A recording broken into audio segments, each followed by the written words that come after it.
assembly required, but listeners' discretion is advised. Sit back, enjoy, and don't forget to subscribe or follow. Now, let's not keep you waiting. It's time to welcome your hosts of TNT Podcast, Tara and Tina.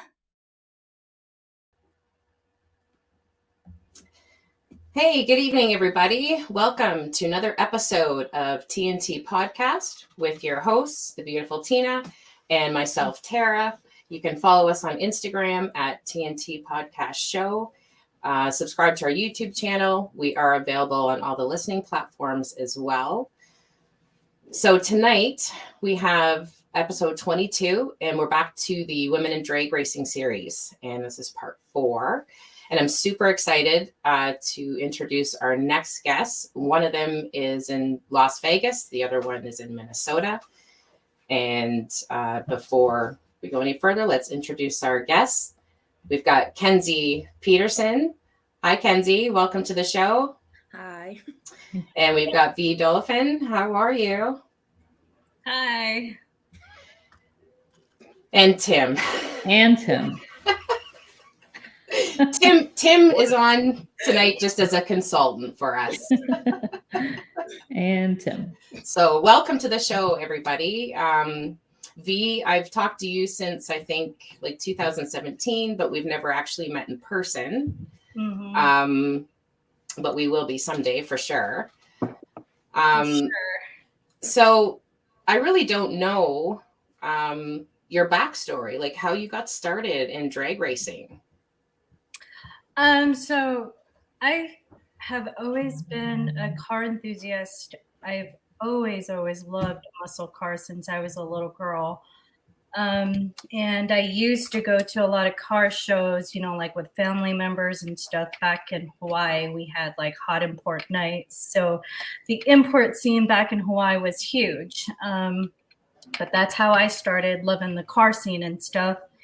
And at the age of 17, getting out of high school, I bought myself a Ford Mustang as a graduation gift. Nice. And took it to the drag strip. I didn't race it. I actually asked a friend to race it because at that time I didn't know what I was doing. We just went out to the tracks and stuff. So I think that was the first experience for me, not up until I met my husband, who was my boyfriend back then. And that was probably about 10, 11 years ago when I started getting into the drag scene, watching him drag race at our track, which is called Midnight Mayhem.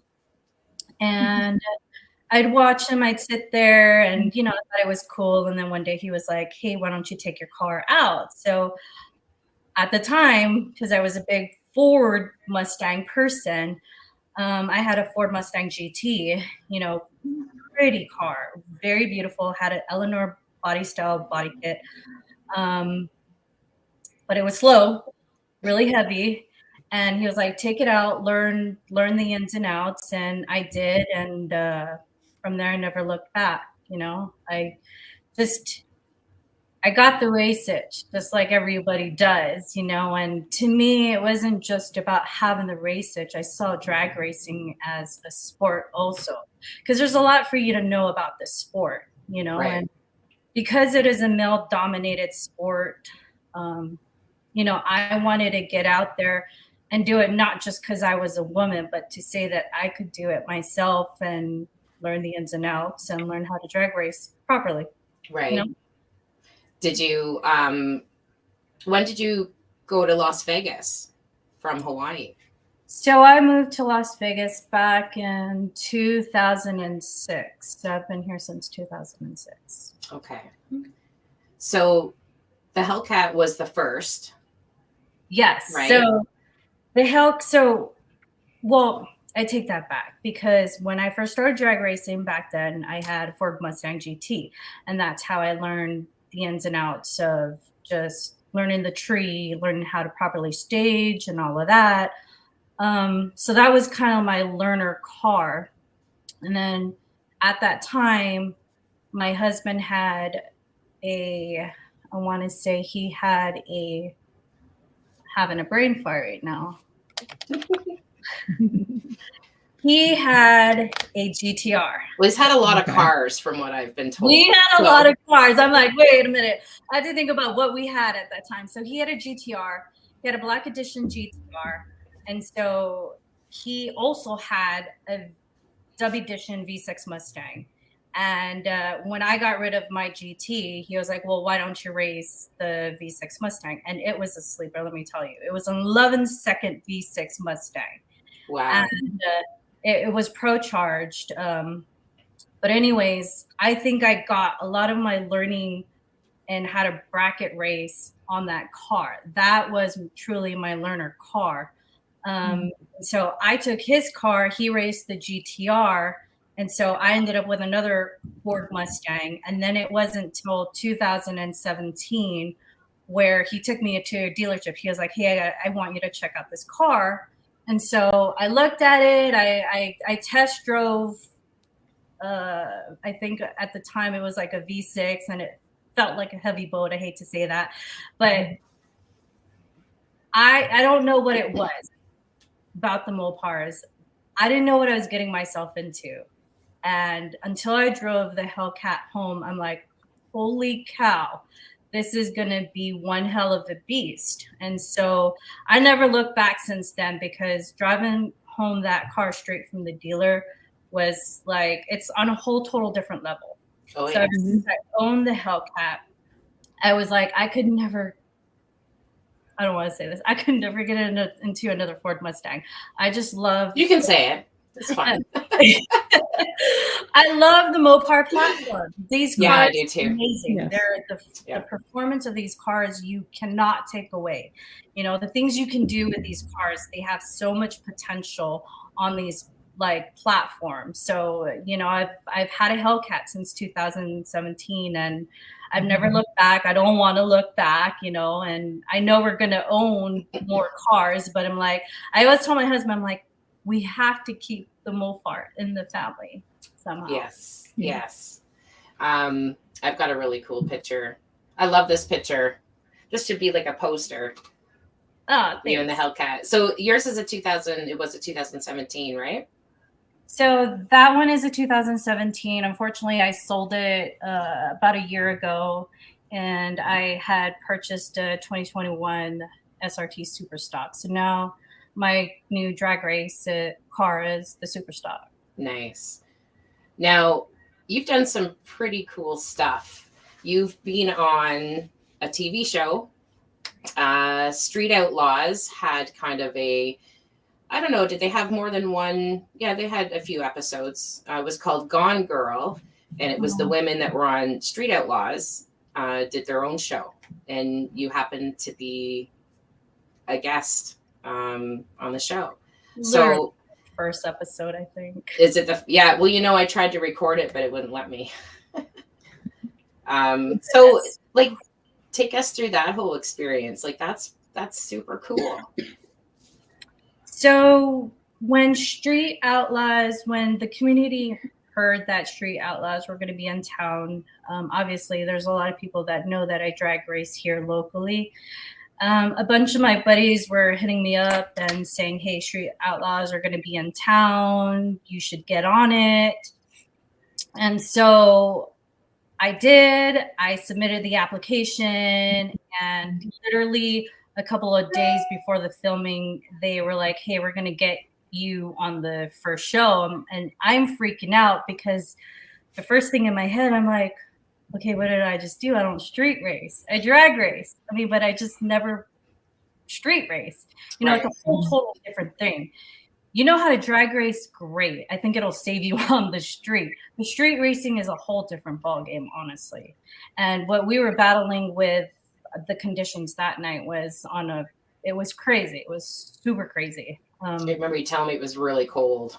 Yeah, it was. The temperatures, I swear, probably dropped to like 20, 30 degrees. And it was so windy. They did their prep and all, and forget about prepping because all that dust ended up back on the street, you know? And so, and for me, the thing is that I only had few days notice that I was going to be on the show. And it kind of sucked because it was not enough time for me to get my tuner out here to Las Vegas to detune my car and to just do the prep that I needed to be able to run out on the street. So that was the first thing. And I was like, well, whatever, race what I brung and just get out there and do the best that I can. And I did. I mean, obviously it presented a whole bunch of challenges that day. And like I said, forget about rules because nobody I don't want to say nobody, we did. Yeah. Follow the rules, and the rules were totally out of question that day. I ended up running the biggest tire. This girl. This is Lizzie. None other than Lizzie Musi. And, she's known out there. She was a very, very nice, nice lady. She was very respectful. We both kind of just chatted it up and laughed because we didn't know what to expect. It was the first show of the season. And, unfortunately, I was kind of like the guinea pig. She was the guinea pig. I was the guinea pig. And we went into it like, you know what, whatever happens, happens. Let's just raise what we brung. And I knew the biggest challenge for me that day was going to be about controlling my car and trying to get off the line, basically, because we all know with Hellcats and the Hellcat platform, getting off the line is going to be a struggle, the traction, in other words, Right. So I was battling weather. I was battling not having to take out power out of my car. So I was going to be able to, I had to just control that car as best as I could and just give it all I got. And, honestly, when I think back about that race, could I have beaten Lizzie Musi? I think absolutely, but it didn't end up that way. When Lizzie and I, just to tell you a little bit, when Lizzie and I raced, I was on the right side. She is on the left side, right? And they're staging us in. She gets the bump off of me, but by the time we were both going, all I remember was her car veering right into mine, which they didn't show in the show, and it looked like she was about to hit me. So I had to get off. I had to let off of it. Yeah, I had to let off, and I could hear or feel my rear end about to go right into hers as well. So if I didn't let off in time, that would have been disastrous. She could have gone into me. I could have gotten into her, and she was able to just get traction back on. And as soon as she was able to go, I was like, no, I got to go get her. So dumbass went like, no, she's not going anywhere. So I got on it and I did nothing but spin out. And as soon as she was already going, because it's a matter of seconds. Yeah, it's so fast. I was like, hell no, I need to get her. And then all of a sudden I try to get on it the second time again. And the second time was even worse. I almost did a 360. But I was able to control it. If I could show you the video, I would, but I'm too embarrassed because you look at it, embarrassed. You get so mad. You're like, I know I could have beaten her, but that's not how it happened. And you only get one pass, right? I only got one pass that night. Yeah. So how do they decide who gets who? Well, when the girls first roll up to the show, they're all in a line and they roll up and they're all trying to spot everyone's cars out. And Lizzie walks up to my car and my husband's, and she is like, I want to race who's the fastest car or the fastest driver here or the fastest car here. And me and my husband look at each other like, okay, Red Eye or Hellcat. But at the time, me and my husband pretty much had seen equal mods. He was just a tad bit faster than me, but we're pretty much neck and neck. So when she was like, I want to race the fastest car, we just kind of looked at each other like, well, take your pick. Take your poison. Hellcat, Red Eye. And she ended up choosing me. And so it was like, all right, I'll race you, whatever. I know you're kind of cheating with your big tire, but Yeah, that was part of the rules thing you were talking about, I guess. Was it? Yeah. Yeah, exactly. You were supposed to be on a certain amount of, I think it was like 10 and a half small tire or whatever. And I didn't care because it was like, you know what? First of all, it's entertainment. It's a show. People here are great. We're all drag racers. We're all women, you know, and I'm here to have a good time. Right. You know, win or lose. I mean, Liz and I were kind of like win or lose. We're just going to do this. You know, we didn't know what to expect. It was for show. You know, Right. I hope to be able to race her someday again, or race any one of them, because I know what these cars are capable of. And sure, I believe the We could Hellcats. have had her. Yeah. Yeah. So someday we'll see. Is that something that they do every season, this show? Like, I only remember catching it the one time. So last year, I think it was the first year, and I heard that they were back out again. And a couple of guys asked me, "Hey, you're going to try to get back on the show?" And I was like, I don't think so, because I sold my Hellcat and I have the super stock now. And right now the super stock's completely stock. So I am going to wait till next year to start modifying the car back again so I can get out and, you know, start racing against the big guys, start winning some races again. Now, I know we talked before about the DA, where you're located, and how you guys struggle with that.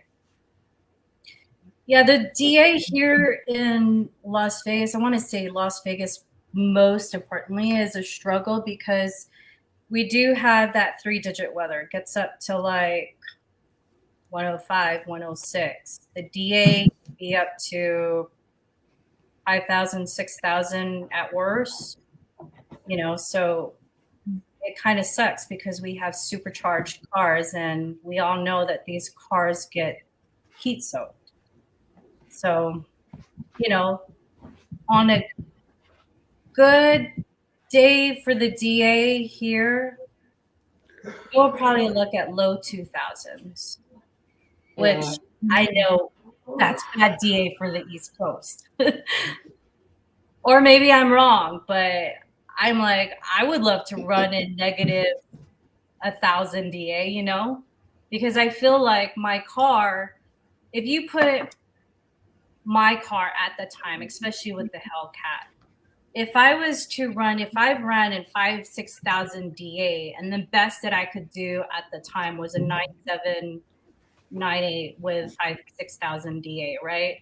Then you're looking at my car being able to run 9.3s, 9.4s, which I did in Texas. I ran a 9.4 with the Hellcat.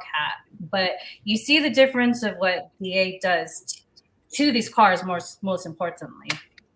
Right. So it's like, I can run a good time. I can do that. I could probably beat that person too. Yeah, it's fun to be all competitive, isn't it? Yeah, it's just, you see the potential of these cars, and you know that what it's going to do. The thing with like me and my husband is we take the modifications slow. We just don't kind of like throw everything at it, because we want to see what it does with fully. And then you do the next mod, and then, you know, you do the next mod, obviously, you know, with tune and whatnot, whether you decide to race it on E85 or, you know, MS109 or whatever race fuel. But, you know, we usually like to take it in stages to see what it does and compare it, you know. Right.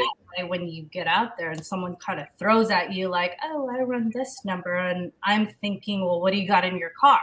Then I can know like what the car's potential is, you know. Right. Now, I think this is the clip where you trapped 172. I also do half mile racing too. Yeah, so this is a half mile. Yeah, I can't imagine doing a half mile. So I'm just going to show the clip. Let's go, Vee.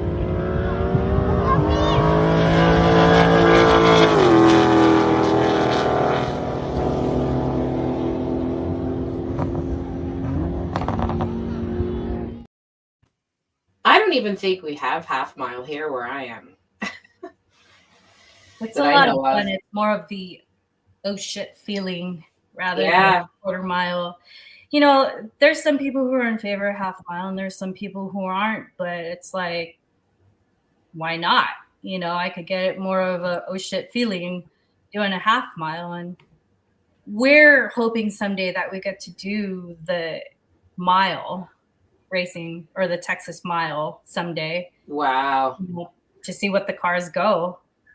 Tim, have you ever done anything like that? No, I haven't. The mile? No. Everything that we build is for quarter or for eighth, but personally we haven't. But I did have Tim had a customer that was actually local to me, and he did a build on a car, and then I had to change some things on it. He half miled the car down in Texas. That was a twin turbo compound boost car. But yeah, I mean, I like it all, so it's cool. That's wild. It's a lot of fun, and I think I got into half mile racing because my husband has an exotics as well, and his cars, obviously the exotics are more for the top end, so he enjoys more of the thrill on the half mile, you know, and someday the mile racing. So then, you know, once again, it was like, well, get your car out there and see what you can do. And I think I trapped about 173 and change. I don't remember. Right.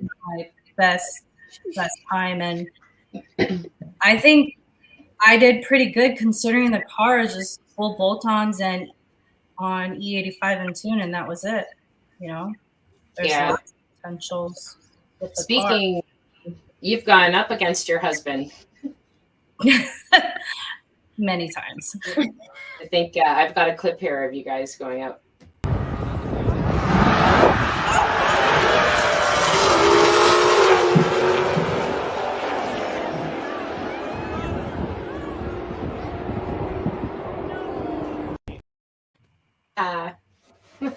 That was a lot of fun, but I hate when we end up, well, and that wasn't too much of elimination, so got lucky, but there are times where I have ran him in eliminations, and it's like, dude, why do you gotta like drive right next to me where we gotta get eliminated? Like one of us has gotta get eliminated. Like just like go in the back of me. But you know, I don't have a problem racing him. I'll race him any day.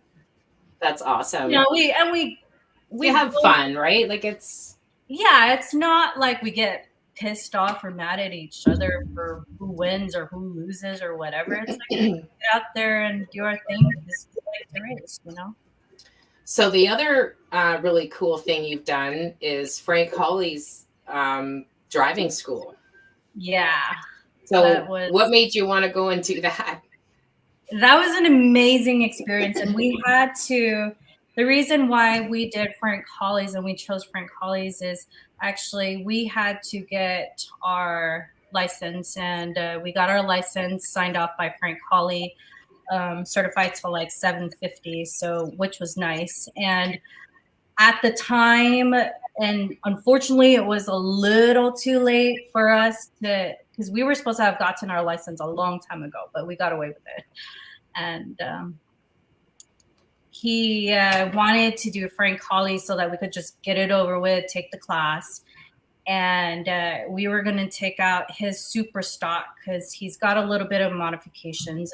You had to run your nines to get your license. And because my car is completely stock, there's no way I could take my car to race. We had to take his super stock. But unfortunately, the week before the school is when the car broke at the track. Oh, no. We had to change things up a little bit, and we had to take the next day class, I think, or the next week, I don't remember. And we had to drive Frank's super gas, or learn Frank's super gas, I think super gas at Cloudbird. I've actually got a clip here of you inside the car. Like, what was that like in there? Like, did you feel really secure and strapped in? And that was the best feeling ever, because it's like I can't wait till I get back into a fast car again and be able to just like give it my all, because the feeling when you're strapped down and you're just ready to go when you're working that light is like the best feeling ever. I'm competitive, and I do an HRI bracket bracket series here in Las Vegas. So I just get that. I just get the, like, let's do this feeling, like it's just excitement, because Yeah, for sure. when you're doing bracket series, these guys throw everything at you at the light, like everything. This is where you fine tune your driver skills and you learn all the tricks in the books. At least that's what I think. So I'm like, throw it at me. Let's go. Let's do this, But anyways, so driving that Pontiac Firebird was probably the best feeling ever. And I learned a lot from Frank and Jimmy about how to drive that car, because it's on a whole different total scale. I had to learn the car in like a day. And it was like, how do I drive a car without no side view mirrors? Like, what am I looking at? And where do I go? And he critiqued every single little thing you did. So after you'd make one pass, we'd go back in the class and he recorded every single run. And he would tell you what you were, he would critique you basically on how you're, like how you stage, how you burn out, how you're going down the track. And it was constructive criticism. I took it as constructive criticism, and I was like, you know what, I'm gonna get this down. I'm gonna get this down by the end of the day. And sure enough, by the second, third pass, I was doing everything I was supposed to. And oddly, you'd think my husband would have get it a lot faster than I did, but he did not. He did not. So no, he's not a muscle car guy, but obviously he was struggling trying to figure out the car, and I got it down quick. That was like, awesome. Girls are just better. And we are at the light. Like, it's science and it's a fact, apparently, that the women. You will, though, Kenzie. You will. No, you will. You just, no, you will. But that's what I read. It's learning the car. Honestly, it's learning the car. Every single car you drive, you have to, whatever car you step in, you've got to learn your driving style, obviously. You've got to learn the car. The first thing I tell everybody is you have got to learn the car. Forget about running your best time. Forget about trying to hit a, double O reaction time, triple O reaction time. Because if you can't learn that car first, there's no way you're going to hit all those other points. Yeah. Because when you get up there, you've got to do it so consistent. You've got to do the same thing exactly over and over. Consistency. Absolutely. Yeah. Once you got your consistency down, then you can do everything right. Then you start working the light, then you start figuring out what that guy's going to do to you to screw you at the light. It's like, it's all steps, Yeah, but for sure. First things first, you've got to figure out your driving style. Right. And even knowing the sounds and how the car feels, all those things. You got to know how to drive. Well, you're going to have to know how to do your burnout. You're going to have to know how to, do all the steps in your head. Like the Firebird was completely different. I had to make sure. And I recommend, if anybody has a chance to do so, attend Frank Hawley's drag racing school, because it's not about just drag racing. It's the mentality of the whole just mental aspect of drag racing also. It's not just getting out there and putting your foot to the pedal. There's a lot more involved in it. At least I think so. And so, even the sound of the car you were in, is completely different from what I'm used to. I loved it. It was like blah blah blah blah blah blah. I know, right? Right? Yes. So let's show it.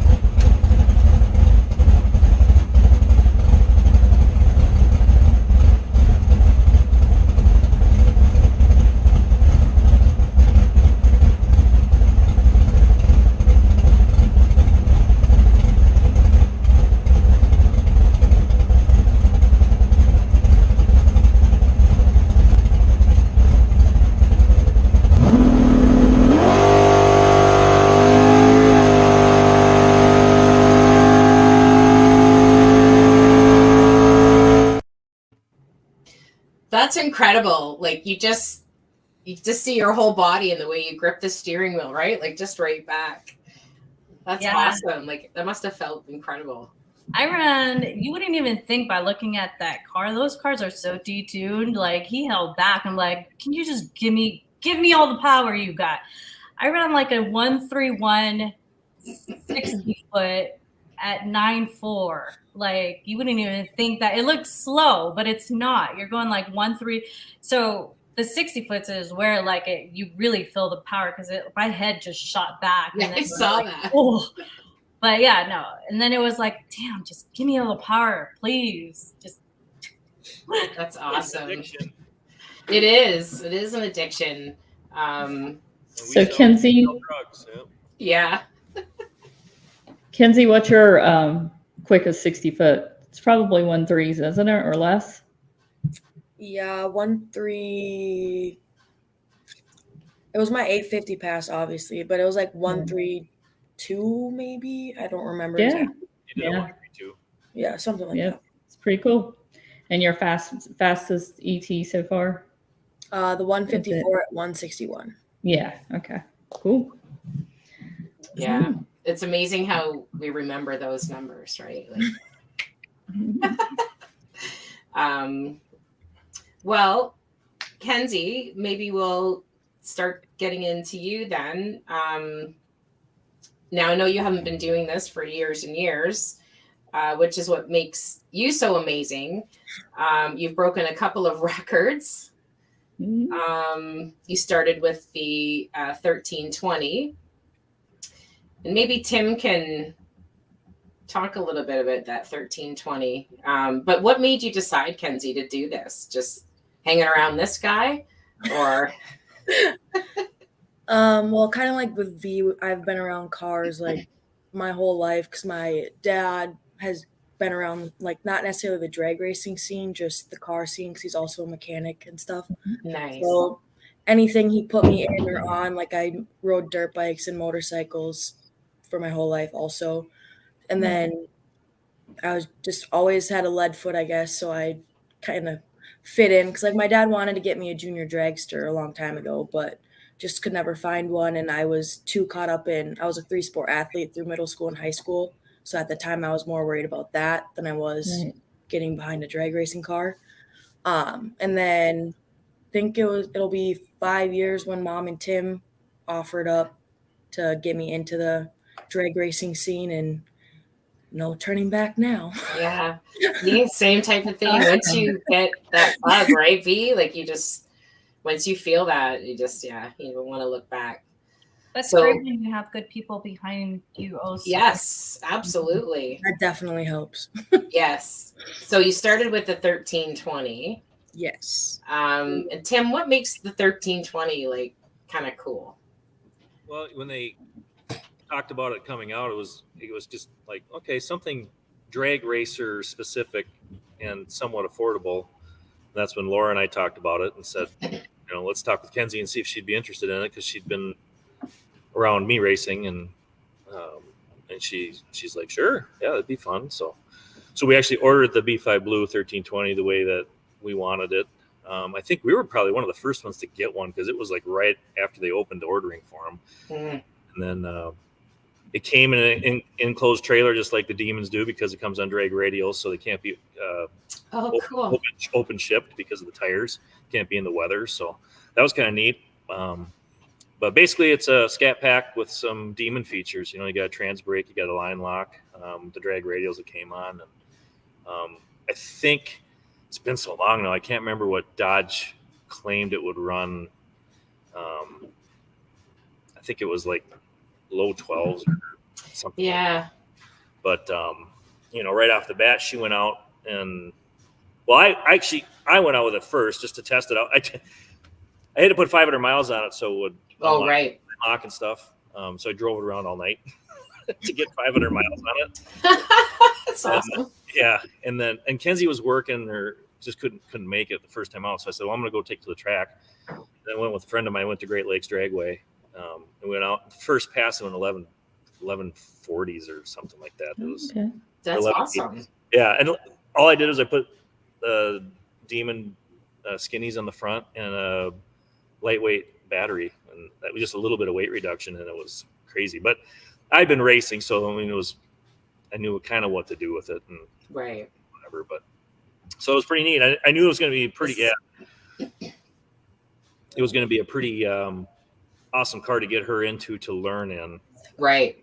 You know, to where I didn't have to worry about her spinning and losing control. And I mean, obviously went through the fundamentals of the tree and how that all worked, but just get her make some passes to see what it feels like going down. And it was, she took it right off, and it was no turning back. So it was pretty cool.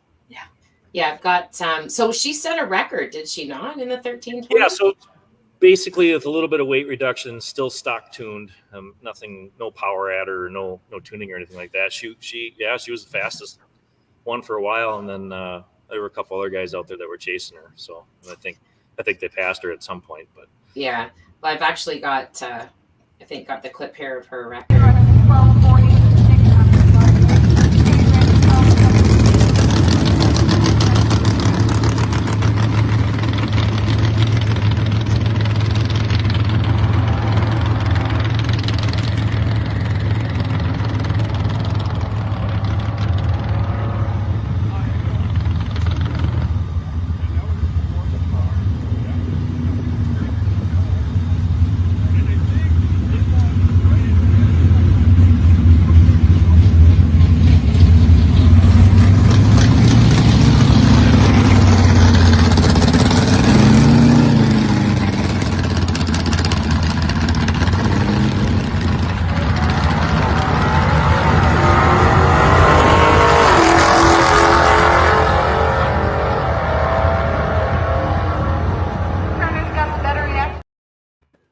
Yay! and I think that was one of the earlier passes of the day. But didn't you go? Yeah, that was the pass before before the record pass, because the record pass was 11:37 against a black Camaro. Yeah. Oh, okay. But either way, that was. I mean, we're just like, holy crap, that thing's flying for what it is. It's just. Yeah. Right. That is cool. And then you wanted to go just a little bit faster. So they bumped you up to the demon. Yeah, I didn't even just a little bit. We had it, and I was like, "Oh, okay, we got rid of my blue car. Okay." So it started out with Laura and I talking, and something had to happen in order for this crazy thought that gets in my head. Laura says, anytime I get something in my head, it just happens. There's no turning back. So I said, what if we look for another demon? And I'm like, your track cock has to go though. So She was not happy about that. She still gives him shit about it. She's the one who made the call. So she said, that's fine. And I haven't heard the end of it. So she just got her car, obviously. But she said, that's fine. You should have known. She said, you should have known that it wasn't fine. Yeah. Well, yeah. I'm just thinking, hey, I'm thinking another demon. Cool. So.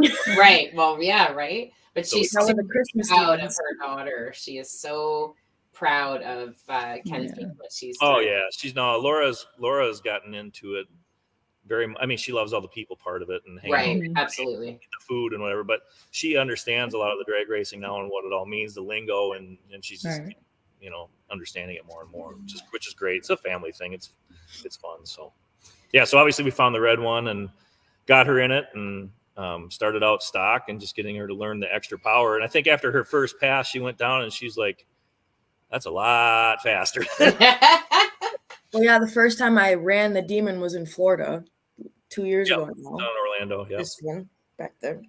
But yeah, that was the first time I was ever in the car. So going 11 to 9 right away, or 10, well, it was consistently with 10s that weekend just because of the heat, because it was so hot. Right. But it was just that 1.5 second is a big difference, because the mile was a major gap from what it was I was doing in the blue car compared to the red car. Yes, I know exactly what that's like, because I started in an RT. Yeah. So just the V8, and then I was tired of being at the back of the pack, so I just bought a Hellcat. So I skipped. Skipped a little bit there in between, because I figured I'd want to go faster anyway. So right. Yeah. But you know what? I'm glad I started on a car like that, and even for Kenzie, it's probably easier. Right. Mine was manual, which was a bit more of a challenge, but I am glad that I learned on the manual. Well, that's what we were too. I didn't think we'd get another demon. I just thought, all right, well, I literally took the ECM out of the 1320 after she went the 1130s or whatever, and I sent it to AJ to unlock, and it was gone. And Tim and I were going to put it on ethanol, and then that probably would have sped it up into the 10s, and then just went from there. And then who knows, probably would have got a Pro Charger, whatever. Because literally it was a $40,000 race car. I mean, that's pretty cheap, really. Right. Yeah. Go into low 11s or get into the 10s with it, and then instead of going out and buying another $100,000. But Yeah. we are. Yeah, here we are. Here we are. So Kenzie, is this you and your dad? Yes, that's me and my dad, Chad. That's cool. Yeah, he finally was able to make it to a race. He lives out by Kenzie in western Minnesota, but That's awesome. he owns a shop like I do, and he's busy with everything too. So, but yeah, he finally made it out this summer, which was really cool. And he's got a Camaro, so one of those other brands. He'll probably come out and start racing with us, so that'd be kind of fun. That will be fun. Yeah. Yeah, he had a blast out there. He's like, oh, this is fun getting back out here and doing this stuff. Oh yeah, and especially if he's into the cars already, right? Totally. Like Yeah. it's, Oh, yeah. yeah, for He's a sure. motorhead just like me. Yeah, we've taken his Camaro because we have a quarter-mile track just like 20 minutes from where we live out here. So we took his Camaro because he's had 2 Camaros in the less than 6 months because the first one he hit a deer with. Oh no. And then he got a white one, and we took that like the second weekend, either the weekend before Rock Falls or the weekend after. I can't remember. So somewhere in the October area. And he's like, "You're getting in the car." And I was like, because it was a manual transmission, and I've never done a manual on the track. So I was like, Yeah, okay. it's challenging. And like he had 2-step set up in it, and there was like 700 buttons I had to put. Well, not really, but I'm just being dramatic.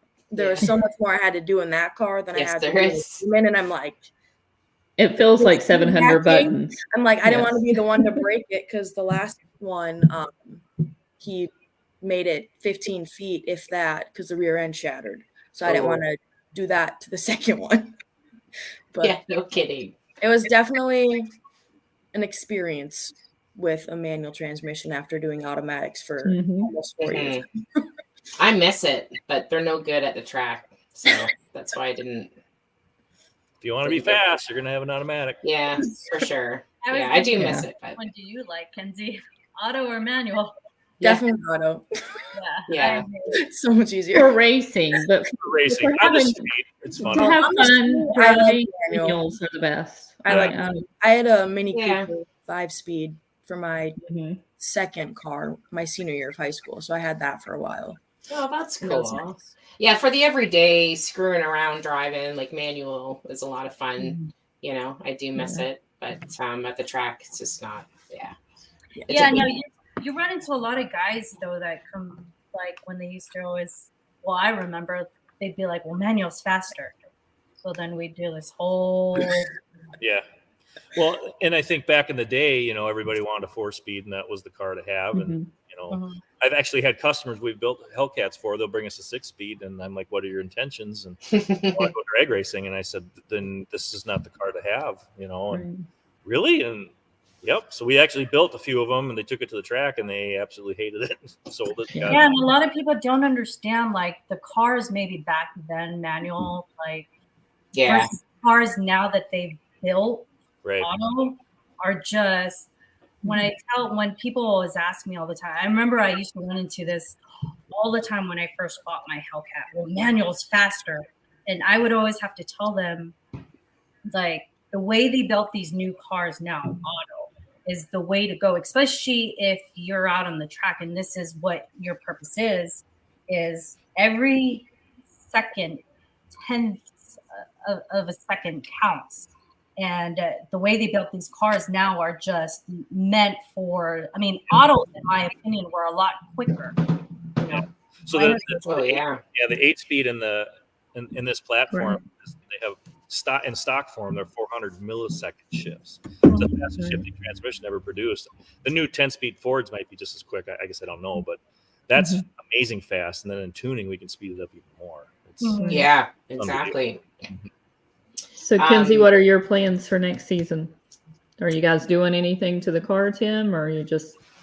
I think. Well, we've got a bunch of power still out of the car, so the main things, towards the end of the year, it's kind of tough because of track conditions. Right. But we tried a new tire right there at the end when she went to 54. That they've got a taller 55 Series 17 that seemed to work better. Oh, okay. But we're only leaving with 50% of the hit, really, and she's only got 50% of the throttle. So if we can get her down to the 1.2s, I think with that tune-up in the car, it'll go a 40 or a 30 pretty easily. So then we've got more power to put at it if we want to. And Right. then, the car might go 7s, if you get to a place like Houston or something like that. But basically we built it to go 850s in the heat because up here in Minnesota, we can be 4,500 feet, in July. Right. Other times we can have actually pretty decent DA, but if we get it to go 850, I mean, it's got a cage for 850s, and all of our tracks are by the book up here. Right. That's and I don't want to hurt the motor either. It's right. It's one of those things to where if we can keep, getting, like Vee was saying, get consistent, get to know the car, and she learned the car now. She knows the tricks of it. I've got a 2-step in it. I just haven't turned it on for her yet, but that'll be huge with her reaction time. Gary Rudy, we're gonna get him out. He's gonna help. He's a good friend of mine. He's gonna work with her on the light. It's just been so much, building the cars and doing different things. It's always testing, but we're gonna get down to racing now and actually, put people on the trailer and stuff. So that'll be the fun part. Okay. And Kenzie, you were featured in Dodge Garage A few times. Yes. You're kind of a big deal. Sorry, Tim. He says it to me all the time. He's like, you're kind of a big deal. It's Kenzie. She's kind of a big deal. And Tim. And Tim. Yeah. And Let me tell you something funny real quick. So we're in we were at Roadkill. Well, I guess Laura and I were at Roadkill. Kenzie could make it, but we didn't make it to the Detroit Monter Street Hemi shootout, but we did before. Kenzie's going around the track, and I'm listening to it, and the car was short shifting, and I'm like, "What is going on with this thing?" And we look at the logs, and Tim's like, "Her foot's coming off the pedal." I'm like, "Oh!" So we went out there, and Tim looked right at her in the face and said, "Tits on the steering wheel, let's go." So move her all the way up. He goes, "I want those tits on the wheel. Let's go." And then she never pulled her foot back off it again. So her mom and her are super short, and Laura was the same way. We got Laura to run 9s down in Houston at the Legion event, and her foot kept coming off. Oh, okay. Yeah. I'm like, "What are you doing? Leave operator error." Yeah. Operator error. So that's hilarious. I can just picture Tim actually saying that. Yeah. Yes. When he told me it, I literally looked at him. I'm like, Did you just say that? I know. I was like, did he really just say that? But okay. It worked. It worked. A shifting problem, but anyways, I thought that's hilarious. That's hilarious. So your best time, Kenzie, is 8:54. Yes, the 854. Okay, I've got that pass here.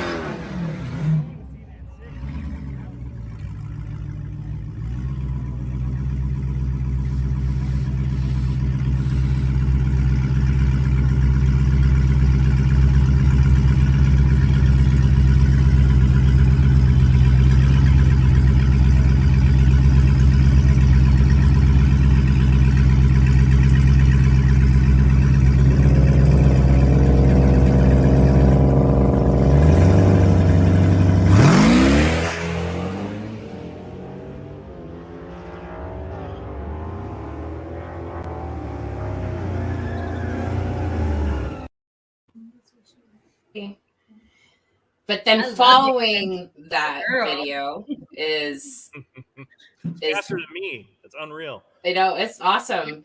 But is. Look at how proud her mama is.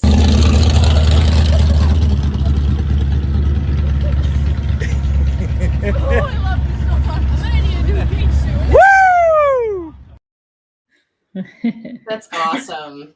That was the track was just getting ready to close, and I just said, let's go try it one more time, because we spun twice and it hooked twice. So 4 passes that day. And that last pass was the one. And I just said, I'm glad we did it.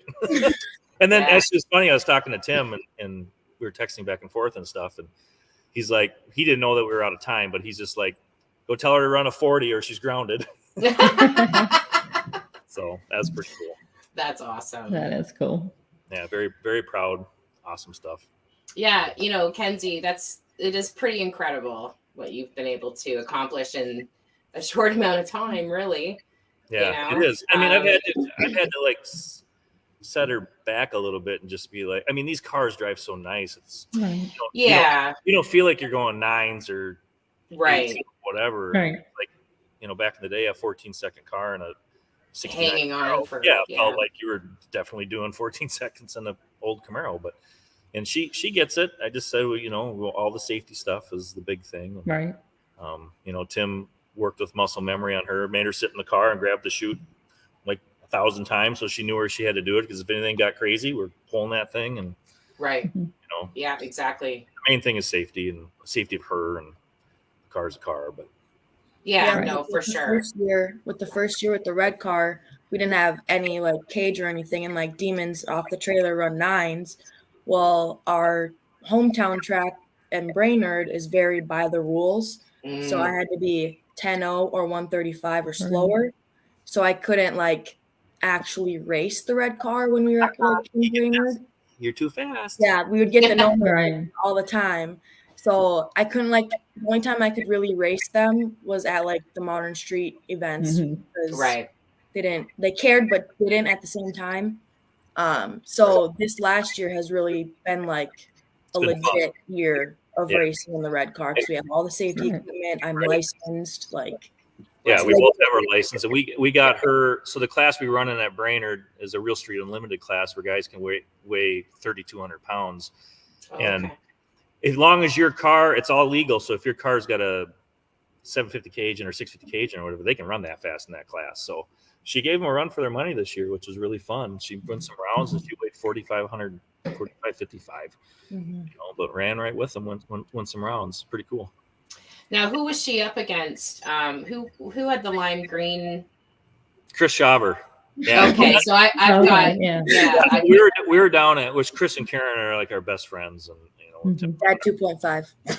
Yeah, Dad 2.5. Yeah, so in Orlando, when Leah was there for the event, right, Leah Pruitt was doing stuff, and Chris is like, I was busy working on the car, and Chris is like, come with me, Kenzo. And then I was so nervous to get a picture with Leah, and then Chris just walks up to her. Can my daughter get a picture with you? So that's when he became Dad 2.5.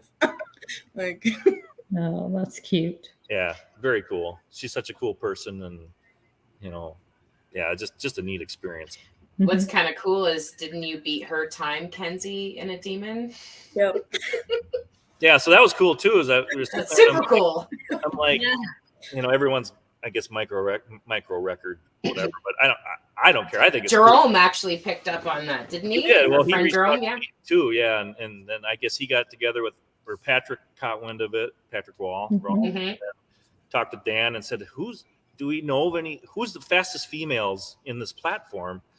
Then you have obviously Catherine Kasiba, but they're in the non-VIN number drag pack cars, which so they're faster, and I'm like, I think she is fastest, so that's pretty cool. That is cool. Pretty neat deal, but it is. I want to show this pass with her, and and this was is this the Chris pass, Chris Shaver? Yeah, so this was right. So this is a Friday night at the Legion event, which is opened up to, it's a Friday night test and tune basically, so everyone is there now. Yeah, so our event allows us to run with them for free because we've already paid for it. But Chris and Kenzie were the first one out to start that event, and they made it kind of a big deal. And she's sitting in the car like this, like nervous, and I'm like, "You're kind of a big deal. Here we go." Yeah. She's like, "Oh my god!" That was really cool. That's the fastest she went at the time. So. Oh, that's cool. Well, let's show it.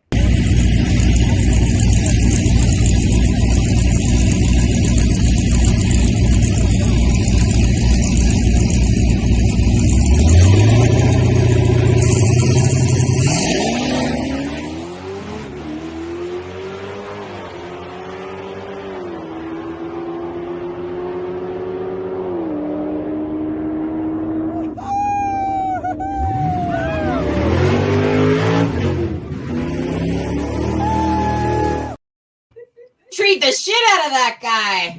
Yeah. It's funny because I think That was That's both awesome. our new personal best that passed. We both got new PBs that passed.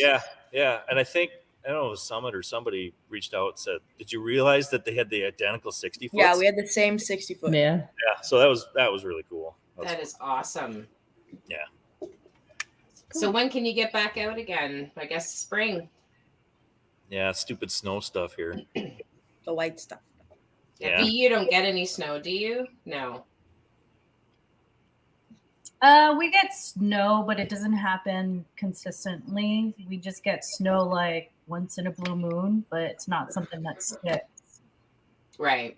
We deal with the heat more so. Yeah, that's your evil factor is the heat and the wind down there. I've been at that track that we were there with, the Eplings and stuff, and that crosswind is just insane. Yeah, and we were just actually talking about that not too long ago, because when we're out at that speedway, the track here, our local track, we're either looking for headwind, tailwind, how we're gonna do our burnout, what are we gonna launch it. So there's so much factors, especially at this track, that we have to plan our head, how we're gonna do the whole run. Obviously, I wish we could break records all the East Coast tracks, or even to just be in Texas again. I mean, Are you going to go to Houston coming up?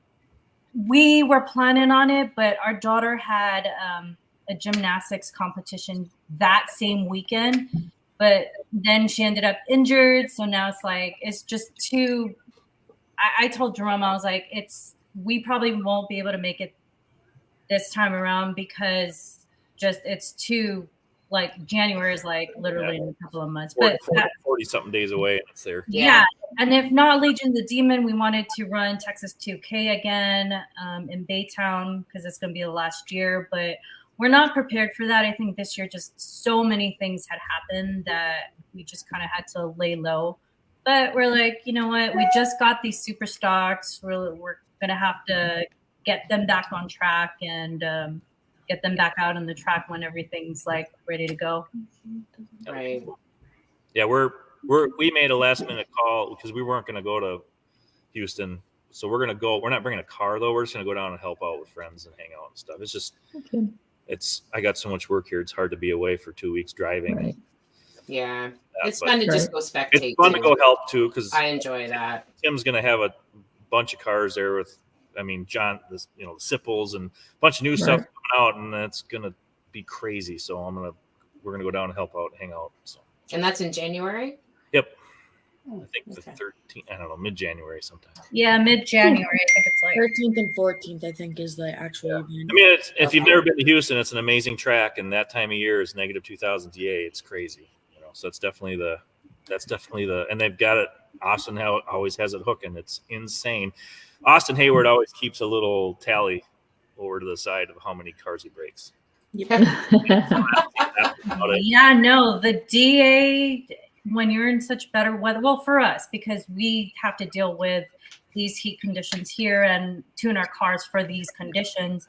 I remember when we raced in Texas, it was a whole different, oh yeah. My car kept, I was so mad because I knew I could have made it down. I could have done a really good, make it down to eliminations, which I always usually do, make it even more further down in eliminations. But my car kept going into limp mode because the air was so good.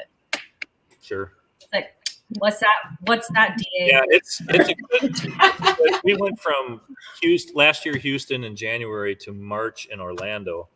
It was 0.4 difference without changing. Mm-hmm. Yep. Right. Yeah, exactly. And then you come down to the West Coast, and then you're running 4 or 5 tenths slower. Yeah. Huge difference. Yep. Wow. Well, I want to thank you all for coming on the show tonight. Yes. And Tim, especially with the and women. Tim. I know it probably wasn't easy. And Tim. Timberly. Timberly. That's perfect. I love that. You need a shirt. He's so glad that we said that out loud with all of his I friends know. watching. He's probably really mad at us. Kenzie. Does Barth know that one? Timberly, if you're watching, Tim. He has other names for him, I'm sure. But you're never going to get away with that now. Sorry. Yeah. Timberly. Yeah. At least I don't have a nickname like Gold Chain. That's Oh, Just call Tim that. That was like okay. Call Tim Goldchain. I'm in trouble for that one. Yeah. The other Tim. Rhonda's laughing. I know that. Yeah. Tim and Long Tim as Jr. Kevin. That's what they're saying. Tim and Tim Jr. Yeah. Yeah. Or what, like I said before, Fat Tim and Skinny Tim. That's Fat Tim. And Oh Skinny gosh. yeah. I just say Tim squared. I just gotta start There smoking you and go. drinking Mountain Dew, and maybe I can get coffee. Oh, jeez. No. All right. Coffee 24/7. So Oh, well, there you go. yeah. Well, we really appreciate you guys taking Yes, the yes, time really. to come on tonight and talk to us. And yeah, I look forward to seeing you, Kenzie, someday, and Vee for sure. Got to get together and plan something. But definitely, thank you guys so much. And we'll maybe have you on again in the future. Yeah. When you're in the 6s, Kenzie, we'll have you back. Yeah. A long way to go. We'll see you We'll next be rooting season. for you. Yeah. Thanks, guys. Have a good Thanks, night. guys. Good Good night. night. This part's always like takes me so long. One thing I just want to give a quick shout out before we go to our friend Gary Rudy. Really quick, dragcoach.com. He's excellent if you're a newbie or just getting into drag racing or you want to improve. He's fantastic. Reach out to him. He will travel as well and help you out. So just wanted to give a shout out to Gary. And I think we're going to be back the 29th, the end of the month, Tina. Mm-hmm. We're just going to kind of recap the year and go over that. So we'll see everybody. See everybody then. Bye. Good night, everybody.